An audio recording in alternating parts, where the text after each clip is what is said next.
Hola, buenas noches, ¿cómo están? Estamos en otro live de la candidatura del Distrito 10, de nuestra candidatura del Distrito 10, y estamos tocando en estos lives temas importantes para la Constitución, temas importantes para el país.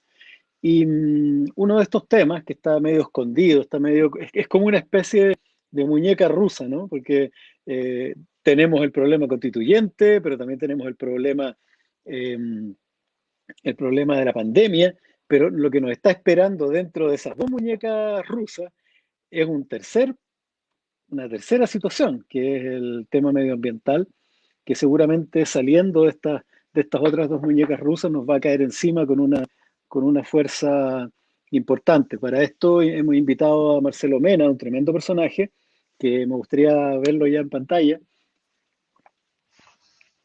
¿Cómo estamos? ¿Cómo te digo, Hola, Jorge? hola Marcelo, ¿cómo estáis? Bien, pues bien. Hemos Bueno, transitado por los mismos cerros, por las mismas calles, por los mismos mira, bares de Valparaíso. porteño, Villa Alemana, en realidad, así que me tomaba ya. una micro bien larga ahí, la cual me quedaba dormida la mitad de las veces. Buenísimo, era para dormir, pues el tramo es para dormir, pues, si tampoco es... Oye, Marcelo Mena, para quienes nos están escuchando, es un ingeniero civil bioquímico, es doctor en ingeniería ambiental y así suave, el 2017 lo premió la ONU, tiene el premio honorario de Clima y Aire Limpio. Es un personaje que ha estado ligado también al Ejecutivo, fue ministro y subsecretario de Medio Ambiente durante el segundo gobierno de Michelle Bachelet. Y algo que todos recordamos es el rechazo al proyecto Minera Dominga, ¿no? Bueno, este cristiano que Mm. está aquí al lado fue el responsable. Y, y también estuvo detrás, o estuvo en el equipo que construye la red de parques de la Patagonia en base a los terrenos de la familia Tompkins. Es un personaje de primera línea de nuestro mundo medioambiental chileno y para mí es de verdad un honor estar conversando con él hoy día. Además, Aquí está. como para cerrar esto, él se ha propuesto no descansar hasta no cerrar la refinería de Ventanas Puchuncaví, de Quintero Puchuncaví. Mm. Marcelo, buenas noches y muchas gracias por aceptar la invitación. Sí, muchas gracias por el recorrido, por el pasado. Sin duda, uno de mis grandes dolores es Puchuncaví. Y que Mm, esa chimenea que amenazó mi juventud sigue amenazando la juventud de otros.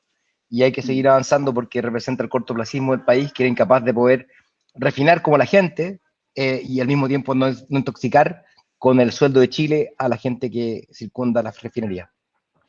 Oye, te quiero llevar primero a la contingencia y después vamos a hablar del medio ambiente y la nueva constitución. Como comentaba, un problemita que tiene hoy día el medio ambiente es que no es primera línea en la pauta, porque tenemos otra preocupación quizás más urgente, que es la del coronavirus, la pandemia, y en particular Chile con el estallido y el proceso constituyente. Em, ¿Cómo afecta o cómo ha afectado en estos últimos años donde la verdad es que la naturaleza nos ha dado hartas señales, hartos cambios de clima, hartos cambios medioambientales, bien algunos de ellos inesperados, otros violentos, señales de que la cosa no anda caminando bien?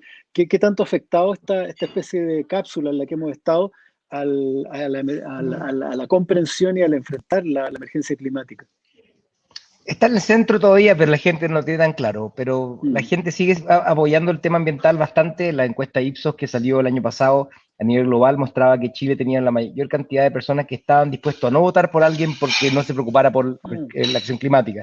70% de los chilenos decían que no están dispuestos y eso se manifestaba en muchas formas. Pero el estallido no es sino una manifestación del modelo que también tiene una injusticia ambiental y no es coincidencia que la mayor cantidad de votación por la prueba fue en zona de sacrificio y por tanto mm, sigue ahí como el modelo injusto.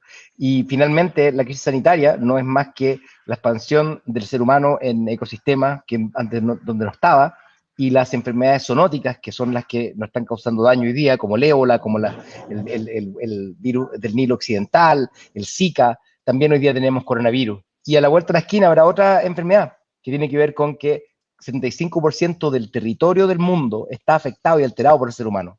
Hoy día estamos viviendo una época climática definida por el ser humano. Entonces, está en todos lados, simplemente que no lo estamos escuchando. Sí, tú hablaste ahora de modelo, lo nombraste a la pasada. Pongamos la pelota al piso y partamos por donde corresponde. ¿Qué tan relevante ha sido el modelo neoliberal los últimos 45 años de instalación de este modelo ultraliberal, de este turbocapitalismo, ¿no? Como se le ha llamado de muchas formas? ¿Qué tan relevante ha sido para la emergencia medioambiental? Tiene que ver con cortoplacismo en general, que, Mm, mira, el mundo, como decía el Papa, que frente a un mercado endiosado, lo frágil, lo vulnerable, queda completamente en segunda mano. Y eso lo decía el Papa en su encíclica papal, no, en su exhorto apostólico Evangelii Gaudium. Lo encontré increíble lo que decía, porque yo soy católico y toda la vida siempre quería pero más de canciones de Nick Cave que de la Biblia, pero en el claro. fondo pero en el fondo siempre estaba esperando que esto sonara. Y lo que tenemos entonces es que hay un cortoplacismo, una tragedia del horizonte, porque el accionista está viendo la ganancia la próxima semana. El ministro de Claro, Hacienda quiere cuadrar la caja del próximo año. El presidente de sí. la República no le importa nada que dure más de 4 años, pero nosotros estamos en este tren que está yendo a chocar contra un muro. Y ese cortoplacismo es lo que está matando al planeta, porque en el fondo no se trata de que proteger el medio ambiente sea más o menos bueno para la economía, porque lo es bueno para la economía. Simplemente no cuando estés pensando en la próxima semana, es cuando estás pensando en Ah. los próximos 20, 30 años. Ahora, entonces hay un problema porque el neoliberalismo lo que hace es jibarizar el Estado y darle rienda suelta a las grandes empresas, y las grandes empresas están de alguna manera determinando, presionando, haciendo lobby para que las políticas públicas tengan tal o cual diseño. Entonces no hay un Estado fuerte que sea capaz de ver con visión estratégica este tipo de situaciones. Eh, entonces tú dices que esta dicotomía entre economía y medio ambiente no es tal, sino que es producto de una visión cortoplacista que es propia de Sí, las empresas privadas, ¿no? Una cosa así. sí. Sí, y en la práctica, proteger el planeta, 5 veces ¿Mm? más beneficio que costo la conservación. Si queremos ver la descarbonización de Chile, va a crecer más Chile, va a tener más inversión. Si nosotros adoptamos la descarbonización, vamos a crear industrias nuevas que van a poder reemplazar industrias que van a quedar agotadas, como el caso del cobre. Entonces, ese es el problema que tenemos, que ese cortoplacismo nos impide ver lo del pasado. Porque Mm. claramente el accionista en la salmonicultura pensaba que estaba haciendo las cosas bien. Pero ¿de qué sirve un ciclo de 5 años de boom y colapso y sin empleo? Lo hemos visto pasar. Se van a Sí, la claro. 10ª región, destruyen. Van a la 11ª, destruyen. Y ahora quieren ir a Magallanes a destruir de nuevo, como langostas. Mm. Entonces, eso no es sustentabilidad, ni económica Mm. ni social. No es sustentabilidad de ningún aspecto. Entonces, este cortoplacismo es para la pasada, es para el rentista, el que gusta ganar en la jugada corta, como el presidente, pero Claro. no es un modelo que está hecho para quien piensa en el bienestar del futuro. Entonces, las empresas duran nada. Y hay pocas empresas, mira alrededor, ¿cuántas empresas del mundo tienen más de 100 años? Mm. Poquísimas. Sí, claro. Mm. ¿Y por qué duran?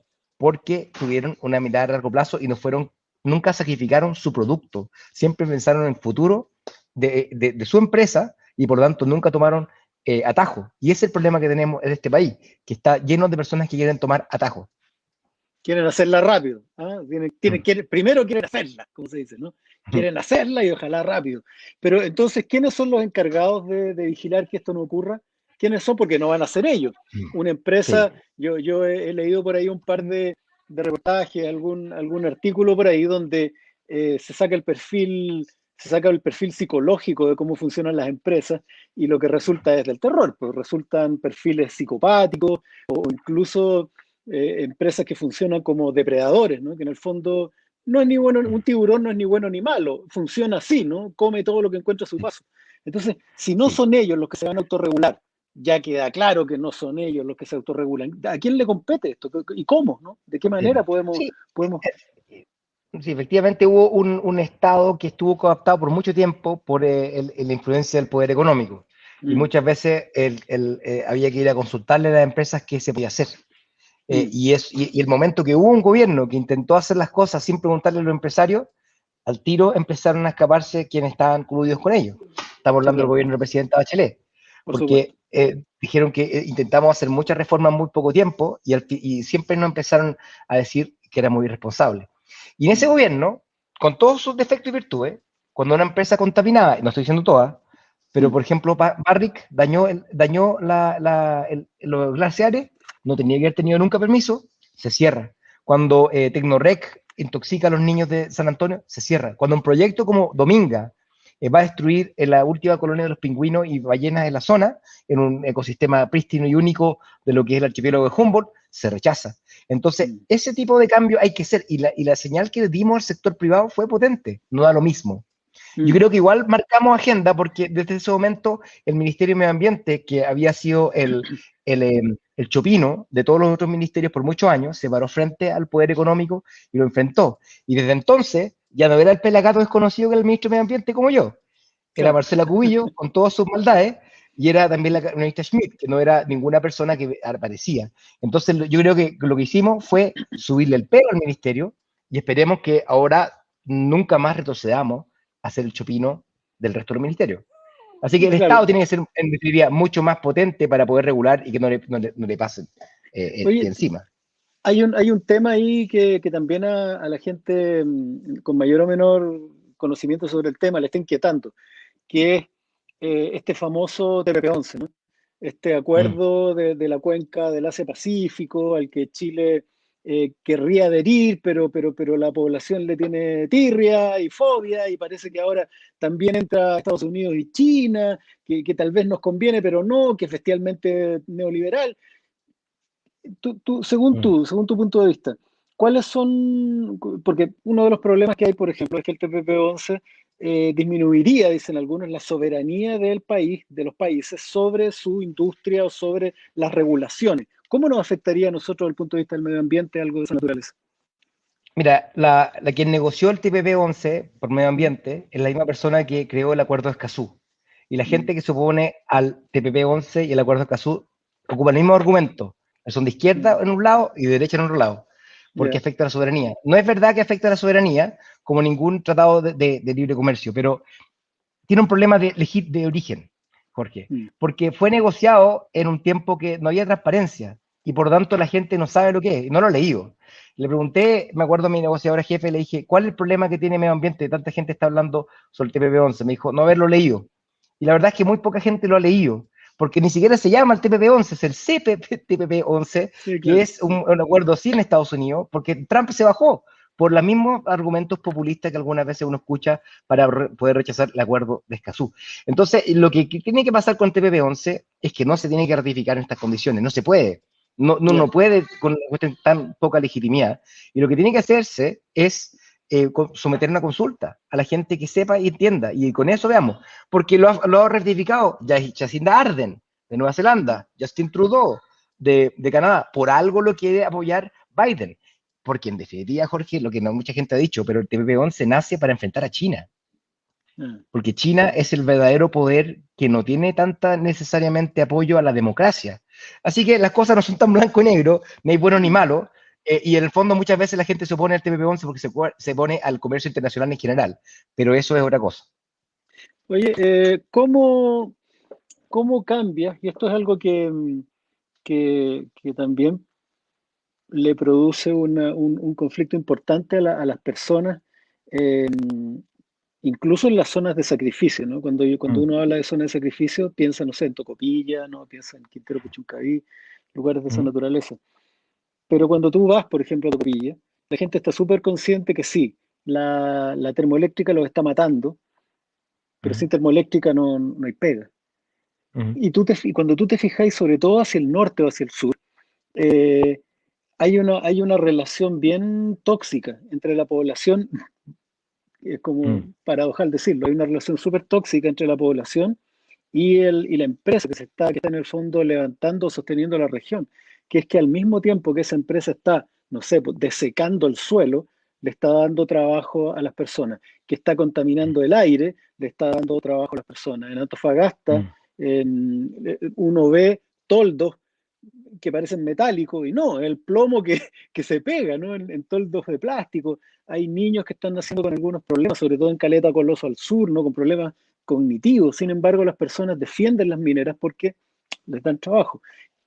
¿Cuál es el conflicto que se produce en las zonas de sacrificio, en ese sentido, en esa relación trabajo, contaminación, y de qué manera crees tú que debiera enfrentarlo el país para sacarlas de ahí, ¿no? Sí, mira, y nosotros hicimos un impuesto verde para poder recaudar por ese daño que se causaba. La intención, evidentemente, del Ministerio de Medio Ambiente es que esa plata se invirtiera en la zona. Y Mm, para eso hicimos lo que se llaman los comités de recuperación ambiental y social, y hay 3 de ellos, uno en Pachuncaví, otro Quintero, otro de Coronel y otro de Huasco. Y es un mm, diagnóstico sin filtro, es exactamente lo que la gente quiere y piensa. Pero para remediar esas zonas hay que invertir.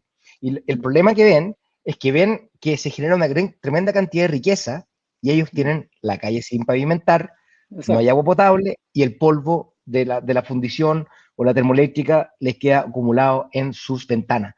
Entonces, primero que todo, fundición de ventanas tiene que salir de ahí y tiene que ir a Mm, otro lugar lejos de la gente, estamos claros. Las termoeléctricas tuvieron su tiempo, se limpiaron, sí, en Tocopilla la contaminación bajó en torno al 80% de las emisiones, pero la acumulación hace que una persona que vivió en Tocopilla muera un 50% más por cáncer que el resto de Chile, y eso no es aceptable. Eso lo está diciendo el doctor Ternichín, es un estudio que hizo el doctor Pablo Ruiz, colega mío en la Universidad de Chile, el Instituto de Salud Pública. Entonces, eso es una realidad.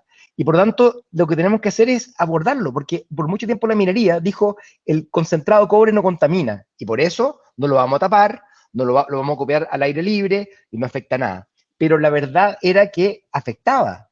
Y por mucho que traten de mentir que eso no afectaba, afectó y repartió plomo por Antofagasta, este tema de polvo te mata.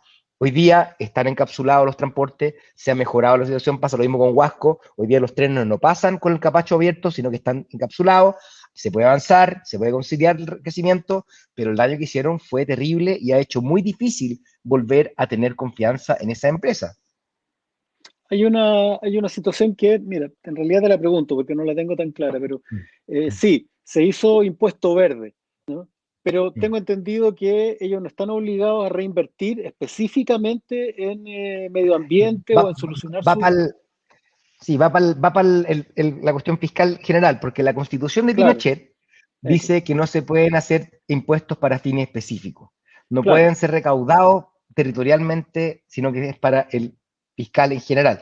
Entonces, una modificación que nosotros proponemos en Recicla la Política es que haya una descentralización tributaria administrativa, que le Mm, llegue esa plata a quien está el daño. Y con eso establecer un fondo de recuperación ambiental con el cual los 5 millones, 30 millones por ciudad, son el sacrificio que se recaudan, con que tú gastes eso 3 4 años, tú vas a dejar una cuestión absolutamente remediada. Salen mm, todos los relaves, salen todos los temas de toda la acumulación de polvo y realmente lo remediamos. Pero al final hoy día mm, estamos puro vendiendo humo. Hay que claro. enfrentar y gastar plata. ¿Quién se ha puesto históricamente a eso? El Ministerio de Hacienda. Hay Mm. que revertir esa condición.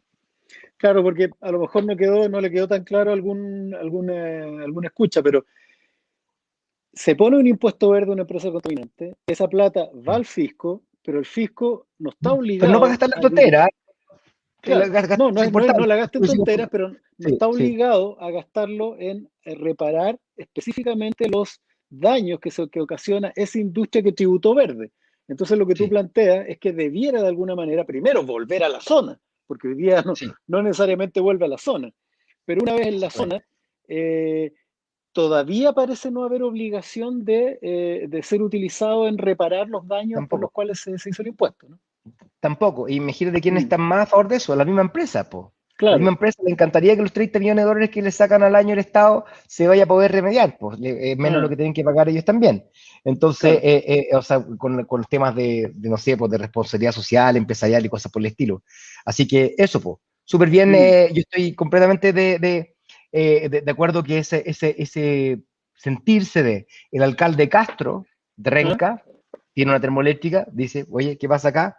Ahí la termoeléctrica está contaminando la ciudad, ¿por qué no podemos tener eso? El alcalde Loyola, de Huasco, lo mismo. claro. ¿Qué pasa acá? Mm, Tenemos 3 termoeléctricas y no dejan nada más que contaminación. Entonces, esas cosas yo creo que hay que abordarlas porque es un tema de justicia ambiental, Jorge. Es la justicia ambiental. Y la injusticia se manifiesta en muchos temas, pero en medio ambiente, por sobre todas las cosas, porque afecta a las personas de menor recursos con mucho mayor intensidad.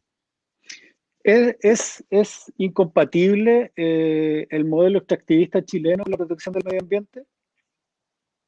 Yo creo que por el momento sí, porque pasa lo siguiente, cuando yo digo extractivista, la otra vez la economista de CAS me dice, ¿de qué está hablando? ¿Tú sabes cuánto PIB viene del, estoy poniendo un tono cuico, el PIB de la minería? Entonces yo no le respondí, porque yo tengo una gráfica de la OCDE que dice, ¿cuántos kilos de material extrae un país por dólar generado? Y Chile es 6 veces más que el promedio de la OCDE, y solamente 22 países lo hacen peor. Botswana, Siria, o sea, es como, ya, paremos la tontera, no hay ningún país en Latinoamérica que genere tan poca riqueza con tanta extracción.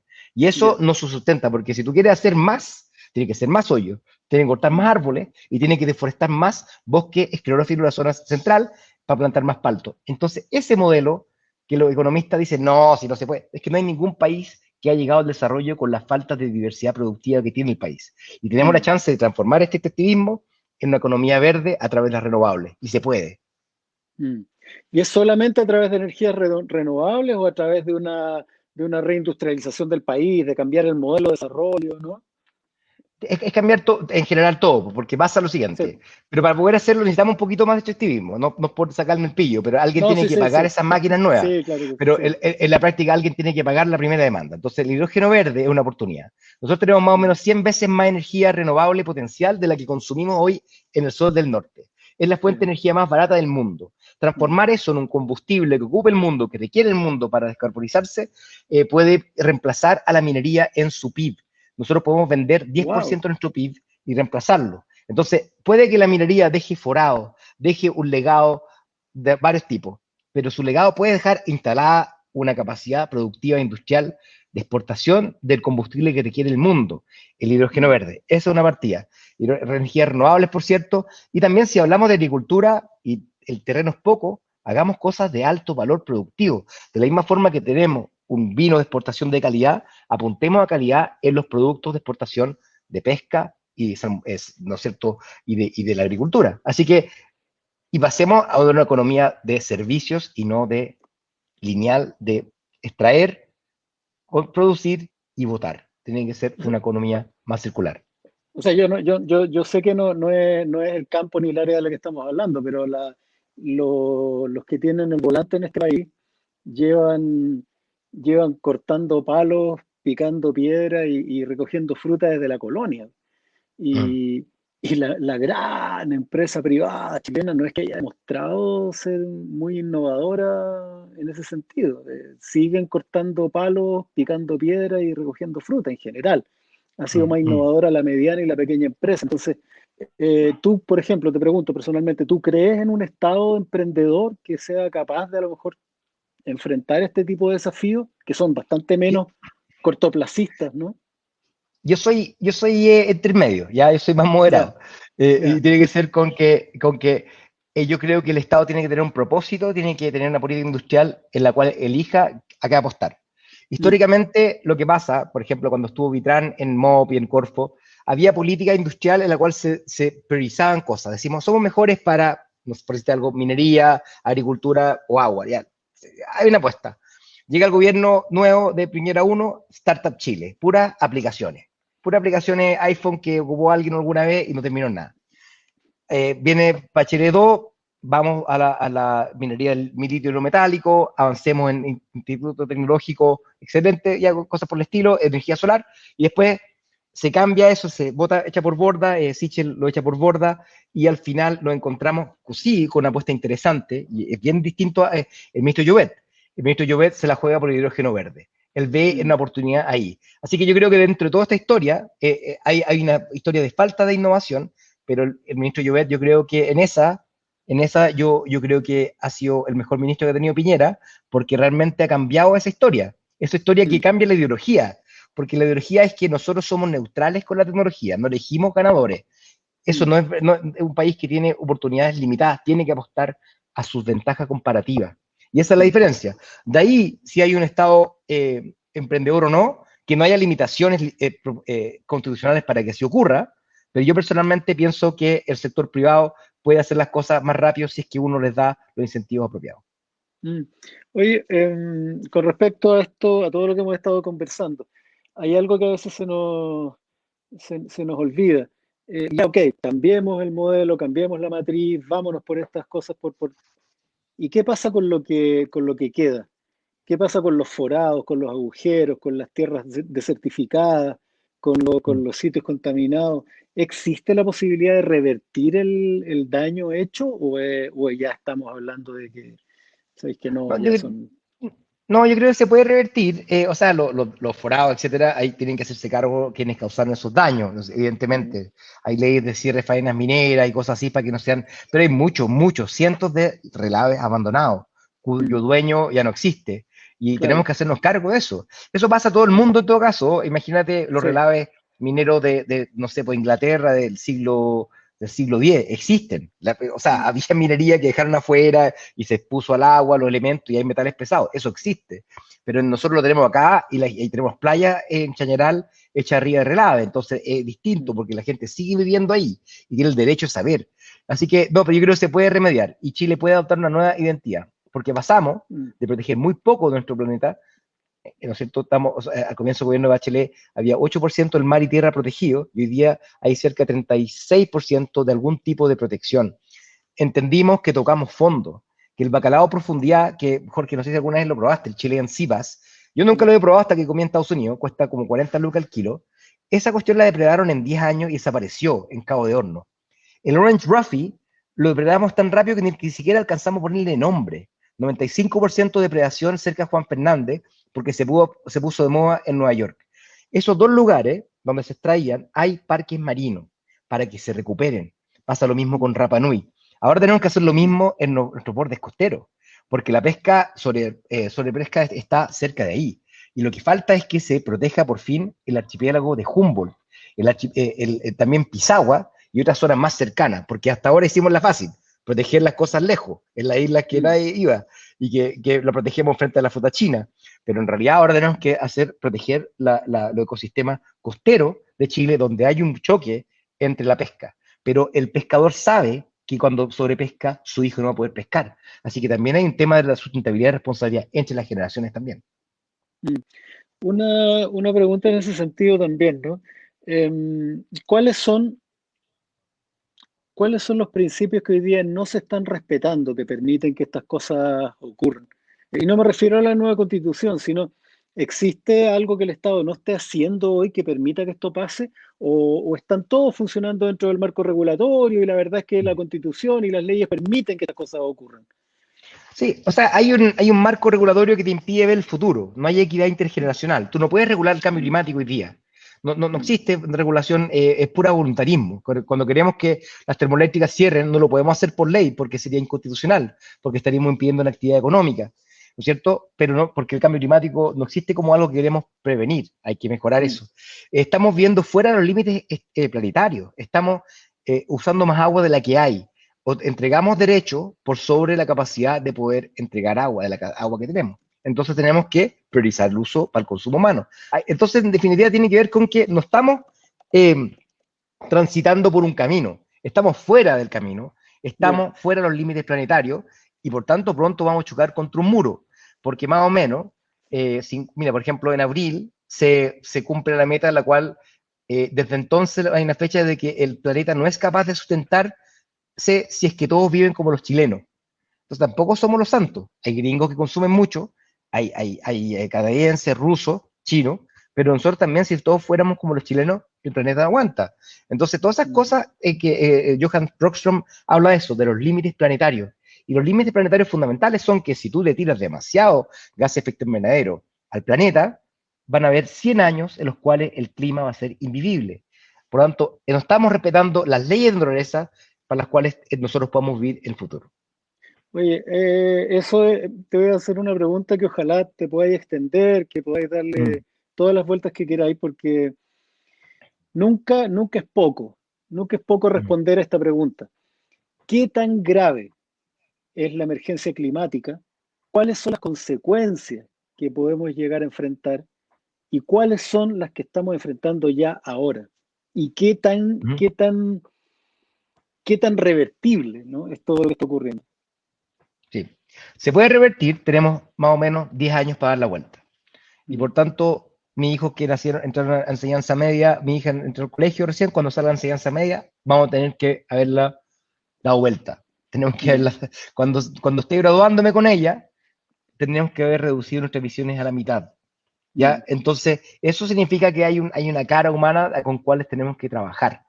Y por lo mismo, si no lo hacemos, estamos hablando de 150 millones de migrantes climáticos, gente que no puede vivir en su territorio, tiene que ir a otro lado. Estamos hablando de 150 millones que pasan la pobreza extrema por cambio climático a nivel global. Y estamos hablando que un país como Chile puede perder un 10% de su crecimiento económico, es decir, una década de crecimiento económico hacia el 2100, con un 95% de pérdida de los glaciares de Chile, que significa que nuestra agua va a desaparecer. Entonces estamos hablando de que si no las damos vuelta, si no tomamos en serio esto, entonces simplemente no le vamos a dejar un futuro. No es una exageración. Cuando Mm. Greta Thunberg nos llama, como nos llama, en realidad a mí me cala el alma realmente cuando habla eso, porque lo que está diciendo es que estamos realmente robando el futuro a los niños. Y si seguimos jugando como que esto no fuera realidad, entonces simplemente va a cumplirse una profecía que podemos evitar desde ya. Lo bueno es que dar la vuelta significa más empleo en el corto plazo, porque la gente dice, hoy estamos en pandemia, ¿qué estás hablando con medio ambiente? Estamos en Mm. pandemia por una mala relación del medio ambiente y podemos salir acelerando las cierres termoeléctricas, generando más empleo y crecimiento. Podemos descontaminar las ciudades de Chile generando el empleo que falta. Entonces Mm. estamos encontrándonos con que tener la oportunidad de poder por fin alinear los objetivos del país y la economía al mismo tiempo, creando Mm. empleo, descontaminando el aire. Pero lamentablemente el cortoplacismo nos impide ver eso y queremos gastarnos el 10% de la AFP cuando deberíamos gastarnos esa plata en un futuro de los niños. ¿Cuáles son, Marcelo, los problemas más puntuales que va a enfrentar Chile cuando salgamos de la pandemia, cuando tengamos nueva constitución y enfrentemos, qué sé yo, con más fuerza el tema del cambio climático? ¿Cuáles son las principales dificultades que va a enfrentar Chile en particular, ¿no? ¿Desertificación? ¿Falta de suministro hídrico? Sí, el talón de Aquiles de nuestro crecimiento es la escasez hídrica. Eso va a ser Mm. nuestro talón de Aquiles. No podemos transformar la fruta en fruta si es que no tenemos agua, no podemos vivir si no tenemos agua, no tenemos ecosistemas sin agua.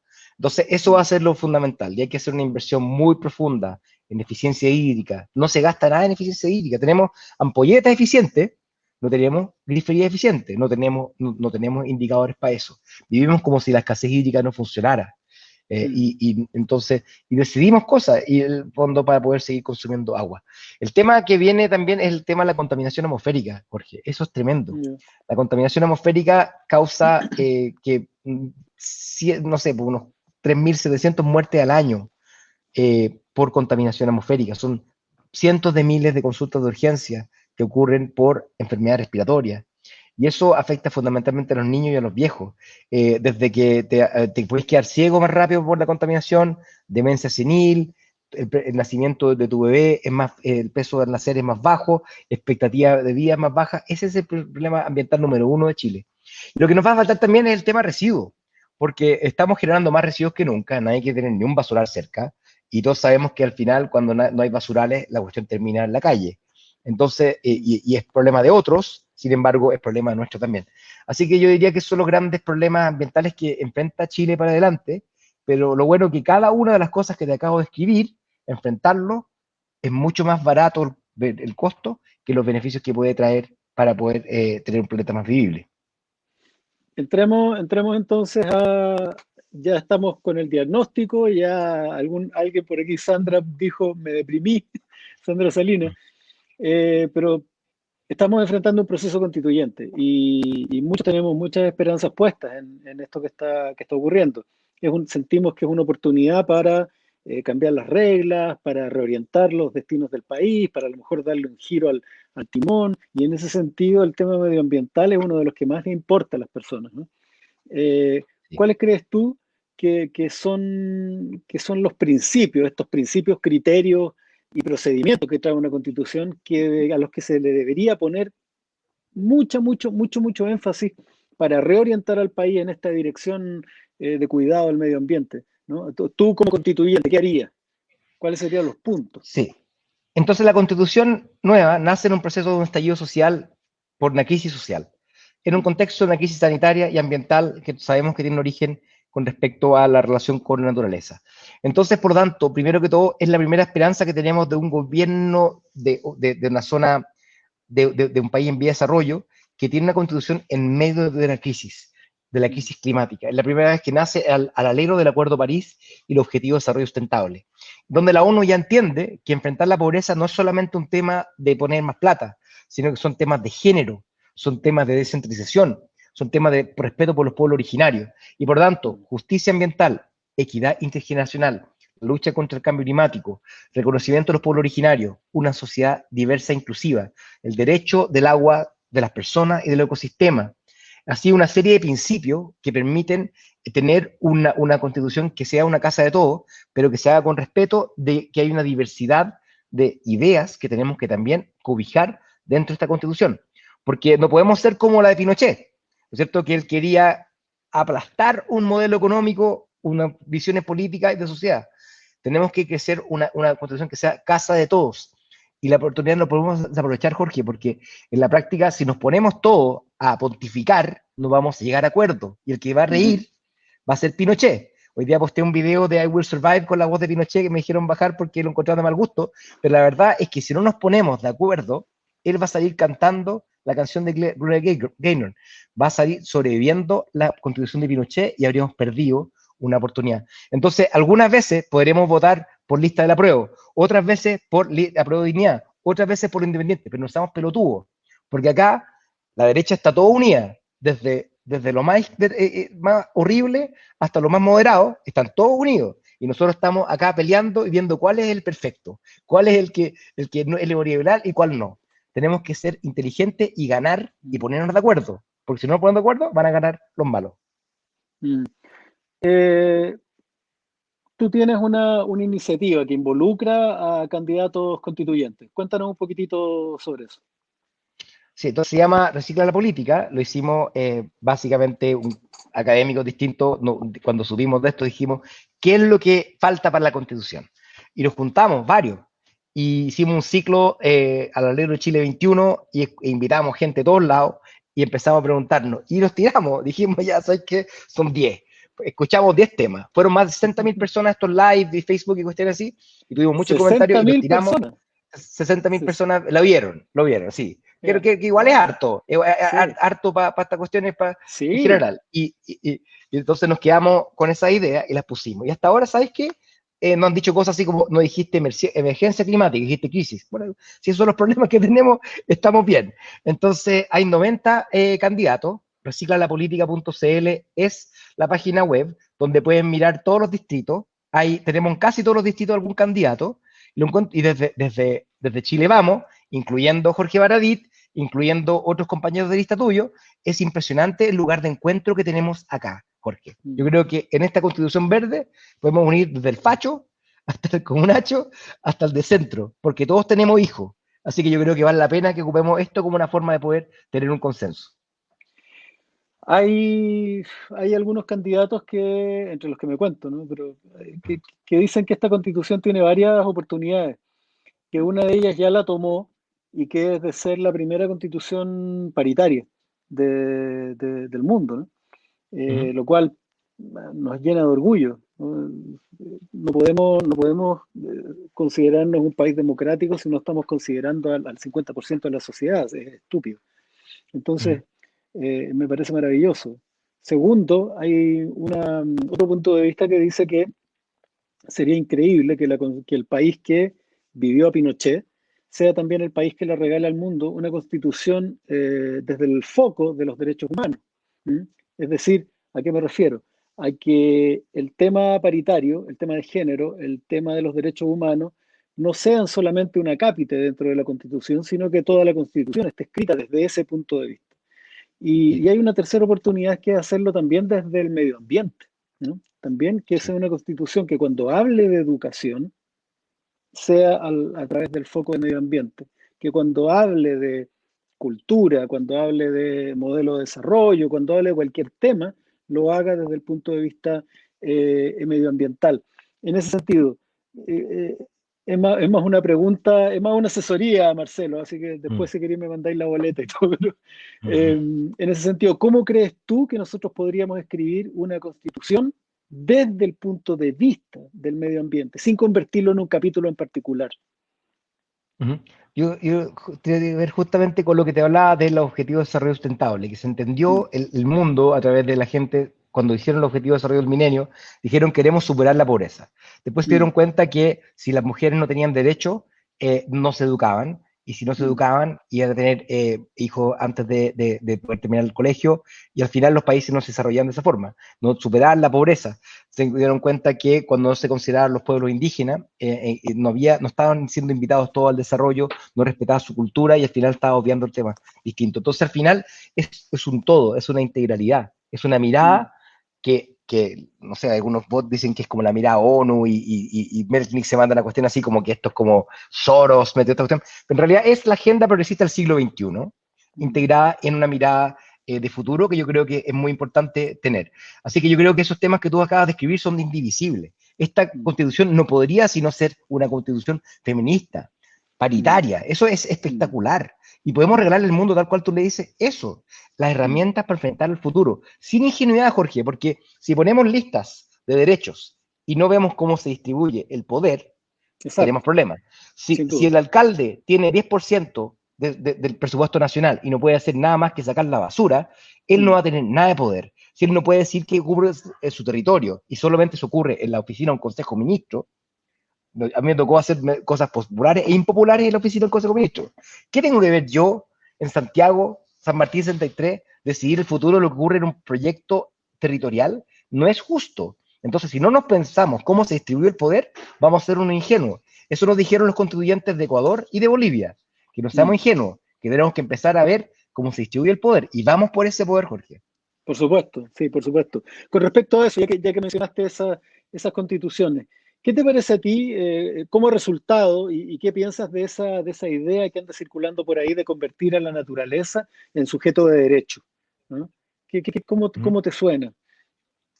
Me parece interesante porque siempre choca con otras cosas. Yo cuando quería hacer un parque nacional, por ejemplo, siempre alguna ministra, no voy a decir cuál, de minería, decía, oye, acá hay yacimientos mineros, hay pertenencias mineras, no puede ser parque nacional. Y era todos los consejos ministros, todos los consejos ministros, hasta que un día dije, oye, si hasta nuestra casa tiene una pertenencia minera abajo, entonces el Estado no tiene el derecho de poder proteger. Hay una minera que quiere sacar mineral debajo de un santuario de naturaleza, acá en Santiago. Mm, Entonces, el derecho de proteger, el derecho de ser conservado, el deber del Estado de poder conservar. Por ejemplo, si tú tienes una especie introducida en tu terreno, es que, lo lamento decir, pero si tú tienes un ecosistema que es una cosa que es biodiversidad especial, yo creo que el Estado tiene el deber de proteger y lamentablemente no vas a poder hacer lo que tú quieras en ese terreno, porque es un patrimonio de Chile, ¿no es cierto? mm. Se requiere eso. Entonces, sí, yo estoy de acuerdo con lo que dice. No soy especialista en esa parte en particular, pero entiendo que sí tendría que la naturaleza el derecho de ser conservada. Eh, y me llamó mucho la atención que mencionaras a la inclusión o en diversidad y en medio Mm, ambiente el tema de los pueblos originarios. mm, Hace unos días atrás me reuní con un representante del mundo mapuche que va, y que si está por ahí alguien que me pueda ayudar con el nombre, porque se me olvidó completamente, porque soy pésimo con los nombres, entonces eso es pésimo en mm, política, ¿no? mm, Eh, y conversábamos sobre la visión de los pueblos indígenas con respecto a la naturaleza. Eh, la cultura cristiana occidental ve la naturaleza como una cuestión muerta, ¿no? Nosotros estamos criados desde, me voy a poner latero, ¿eh? Déjame un poquito, desde Adolfo Millabur, gracias ujú, Millabur. Em, la cultura cristiana occidental ve la tierra como algo muerto, algo que no se tiene que adorar, ¿no? Incluso un pecado. No puedes adorar un becerro, no puedes adorar un árbol, Dios está en otro lado, Dios, después la cultura cristiana occidental también toma mucho de los griegos, el mundo ideal, toda esta cuestión es una ilusión.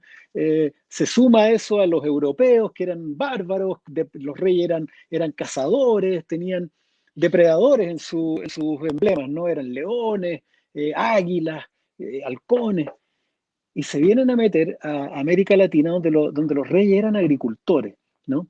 Y los pueblos originarios estaban fuertemente ligados hablemos de, por lo menos en Chile, fuertemente ligados a los ciclos de la naturaleza. Em, Durante mucho tiempo consideramos a los pueblos originarios como unos grupos precivilizados, que eran como medios tontitos, ¿no? Que en realidad no se esforzaban por desarrollarse, que eran medio flojos, que por qué no sobreexplotaban sus tierras, ¿no? Y hace un tiempo, y en función a raíz de la escoba que tenemos, ¿no? Con esa forma de pensar, se nos han vuelto los ojos hacia esa manera de operar y relacionarse con la naturaleza. Tú eres de las personas que creen que existe un capital, entre comillas, no cultural relevante que también nos podría ayudar en los pueblos originarios, en particular los mapuches, los dieguitas, qué sé yo. No, sin duda, sin duda. Y en esa diversidad está nuestra cultura de verdad. Ese es nuestro origen. Yo me hice un test genético y me di cuenta que tenía 30% sangre mapuche, a mucha honra, marichuevo. Y ahí tengo una bandera mapuche acá también.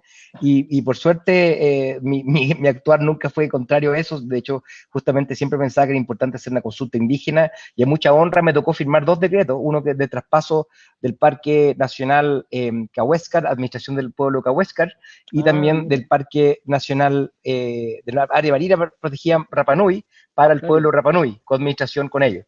Y el Servicio de Biodiversidad y Áreas Protegidas que estamos tramitando, que tuvo una consulta indígena nacional, también crea áreas protegidas de significancia indígena y figuras de coadministración. Y sabes que es una maravilla, por ejemplo, Jorge, cuando traspasamos con la presidenta Bachelet y la ministra Nidia Palma, el Parque Nacional Rapanui al pueblo indígena, al pueblo Rapanui, al Maugenúa, ellos tengo una chaqueta, no me la puse, mucho se olvidó, de guardaparque de Rapanui. Oye, qué Ah, manera de tener una pertenencia, aumentaron los ingresos, sustentan la isla entera, una identidad y un orgullo de proteger. Casi me retaron una vez que me acerqué mucho cerca de una zona religiosa, pero con mucho respeto. Entonces, me parece espectacular esa mirada que tienen ellos, y la verdad es que choca mucho, porque cuando uno conversa sobre el tema de Araucanía ahora, uno ve la historia de que de un momento a otro le quitaron las tierras y se las robaron, y derechamente. Se las robaron y estamos hablando de millones de hectáreas y ahora no se las quieren devolver. Y dicen, ¿para qué se van a dar los mapuches si no son flojos y no van a hacer nada? ¿Y qué importa? Punto uno, no son flojos, pero ¿qué importa? Es su identidad. O sea, es mucho mejor cortar árboles. Me acuerdo perfectamente, de hecho, la misma desconfianza que tenía Tompkins, porque me acuerdo que Tompkins no querían dejar que él comprara terrenos para protegerlo, porque en nuestra mente tenía que estar desquiciado comprar esos terrenos y no cortar los árboles, ¿no es cierto? claro. Chocaba completamente con la visión de los 90, a tal punto que le quitamos un terreno que él quería comprar y se la pasamos a Endesa. Entonces, esa locura, y al final, después me tocó trabajar en su legado con Keith Tompkins y la presidenta, y esos terrenos son hoy día parques nacionales de Chile. Él todo el tiempo quería que nosotros aprendiéramos a cuidar como él esos terrenos. Y pasa lo mismo con Mm, los pueblos indígenas, ¿no es mm, cierto?